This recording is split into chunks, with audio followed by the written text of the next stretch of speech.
नमस्कार, मैं हूं आपके साथ शिप्रा झा। पवित्र महाकुंभ की भव्य शुरुआत हो चुकी है। देश दुनिया से लाखों श्रद्धालुओं का संगम तट पर स्नान करना भी शुरू हो चुका है। इस महा आयोजन को लेकर सरकार ने अपनी सही तैयारियां पूरी कर ली हैं। अगर आप भी महाकुंभ में प्रयागराज जा रहे हैं तो इस वीडियो में हम आपको बताएंगे मेले के दौरान किन किन नियमों और सावधानियों को आपको फॉलो करना चाहिए, किन बातों का आपको ध्यान रखना चाहिए। सबसे पहले आप महाकुंभ में जाने के बाद वहां रहने की व्यवस्था और कार्यक्रमों के बारे में पूरी जानकारी पता कर लें। इसके लिए आप कुंभ की ऑफिशियल वेबसाइट और मोबाइल ऐप की मदद ले सकते हैं। यात्रा के दौरान भारी भरकम सामान ले जाने से आपको बचना चाहिए। बहुत जरूरत की चीजें ही अपने पास रखें। साथ ही जरूरी दवाएं अपने पास रखना ना भूलें। वहां आने वाले लोगों के लिए सरकार द्वारा बताई गई गाइडलाइन का जरूर पालन करें। मेले में स्नान करने जा रहे हैं तो प्रशासन द्वारा तय की गई घाटों पर ही स्नान करें। सेहत को सही रखने के लिए फुटपाथ पर बिकने वाले भोजन को खाने से बचें।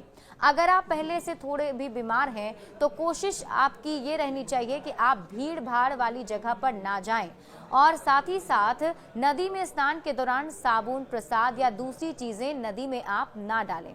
इसके अलावा महाकुंभ में जाने वाले भक्तों को अपने साथ छोटे बच्चों को भी नहीं ले जाना चाहिए, क्योंकि यहाँ लाखों की संख्या में भीड़ आने वाली है, तो ऐसे में बच्चों का ख्याल रखना मुश्किल हो जाता है। हमारे देश में साधु संतों की बहुत इज्जत की जाती है, लोग उनकी सेवा भी करते हैं। महाकुंभ में लाखों की संख्या में साधु संत पहुंचे हैं, इसलिए आप महाकुंभ में किसी साधु का अपमान ना करें। माना जाता है कि साधुओं के अपमान से निम्न योनियों में जन्म होता है। आप त्रिवेणी संगम पर स्नान के लिए जा रहे हैं तो इस दौरान बैल और भैंसा पर चढ़कर ना घूमें। कहा जाता है कि इससे इंसान नर्क में जाता है। महाकुंभ की पूरी यात्रा के दौरान नशे का सेवन नहीं करना चाहिए। साथ ही मांसाहारी भोजन भी करना पाप माना जाता है। कई बार लोग नदी में पेशाब कर देते हैं, ऐसा करने से महापाप लगता है। अगर आप बच्चों को लेकर आए हैं और उन्हें भी पवित्र नदियों में स्नान करा रहे हैं तो उन्हें यह हिदायत जरूर दें। पूरे मेला क्षेत्र में चिन्हित जगहों पर ही आपको कूड़ा फेंकना चाहिए, इससे गंदगी नहीं फैलेगी। अगर किसी मंदिर में दर्शन के लिए या किसी दूसरी जगह जाने के लिए लाइन लगी है तो आप उसका लाइन के साथ ही चलें। लाइन तोड़ने से अव्यवस्था का माहौल बन सकता है, इसलिए आपको भी प्रॉपर लाइन में चलना होगा। अब हम आपको कुछ ऐसी चीजें बताने जा रहे हैं जिससे आपको महाकुंभ में जाने पर जरूर करना चाहिए। किसी तीर्थ में आप जाते हैं तो पूजा पाठ, दान और उपवास करते होंगे, तो इसके नियमों के पालन भी करें। गलत तरीके से पूजा पाठ नहीं करना चाहिए। महाकुंभ मेले के दौरान साधु संत प्रयागराज में प्रवचन करते हैं और उनके कई कार्यक्रम होते रहते हैं। आप कुछ दिनों के प्लान के साथ गए हैं तो उनका प्रवचन जरूर सुने।